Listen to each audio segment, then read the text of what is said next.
Hello అందరికి. So ఈ రోజు సండే స్పెషల్ నా లంచ్ ఏంటంటే వేడి వేడి bagara rice, chicken fry, carrot onion and mutton curry. ఆహా, చూసారు కదా, మటన్ కర్రీలో నల్లి అంటే నాకు చాలా చాలా ఇష్టం అండి. అండ్ ఇది వచ్చేసి చల్ల చల్లని పెరుగు. ఇప్పుడైతే నేను దీన్ని హాట్ హాట్ గా తింటూ అలా ఎంజాయ్ చేసేద్దాం అనుకుంటున్నాను. కానీ దానికంటే ముందు మన బగారా రైస్ బెస్ట్ ఫ్రెండ్స్ ని బయటకు తీసేద్దాం. ఇవి లేకపోతే బగారా రైస్ లేదండి, కానీ మనం వీటిని తినలేము. అందుకు వీటిని తీసి పక్కన పెట్టేద్దాము. పచ్చిమిర్చి, దాల్చిన చెక్క, ఇంకా కొన్ని కొన్ని ఫ్రెండ్స్ మధ్యలో వస్తూ ఉంటాయండి మనం తినేటప్పుడు. సో మనమైతే వేడి వేడిగా ఉన్నప్పుడే తినేద్దాం.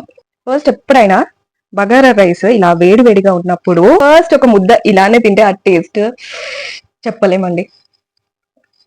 ఆబ్వియస్లీ మీ ఇంట్లో కూడా బగారా రైస్ చేసుకుంటారు కదా, అదే టేస్ట్ ఉంటుంది. కానీ నాకు 1 వీక్ తర్వాత రైస్ తింటున్నాను అనమాట. నార్మల్ గా daily chapatis or tiffin, salad అట్లాంటివి తీసుకుంటున్నాను.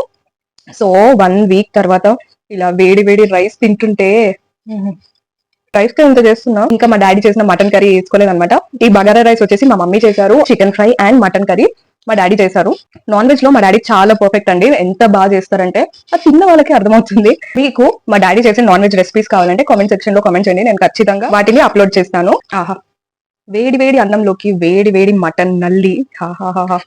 అండ్ అలా గ్రేవీని వేసుకొని ఇలా మిక్స్ చేసేసి, మీరు ఓవర్ యాక్షన్ అనుకోండి, ఏమన్నా అనుకోండి, 1 వీక్ తర్వాత రైస్ నాన్ వెజ్ తింటున్నాను.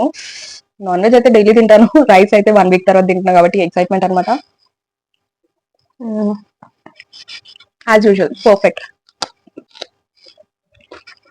అలా మటన్ గ్రేవీలోకి అలా చికెన్ ఫ్రైని కూడా యాడ్ చేసుకొని తింటే ఈ ఫీలింగ్ అయితే నాన్ వెజ్ ఇష్టం ఉన్న వాళ్ళకి తెలుస్తుందండి. ఇలా వేడివేడిగా తింటుంటే నేనైతే ప్రశాంతంగా కూర్చొని ఇవన్నీ అయితే కంప్లీట్ చేసేస్తాను.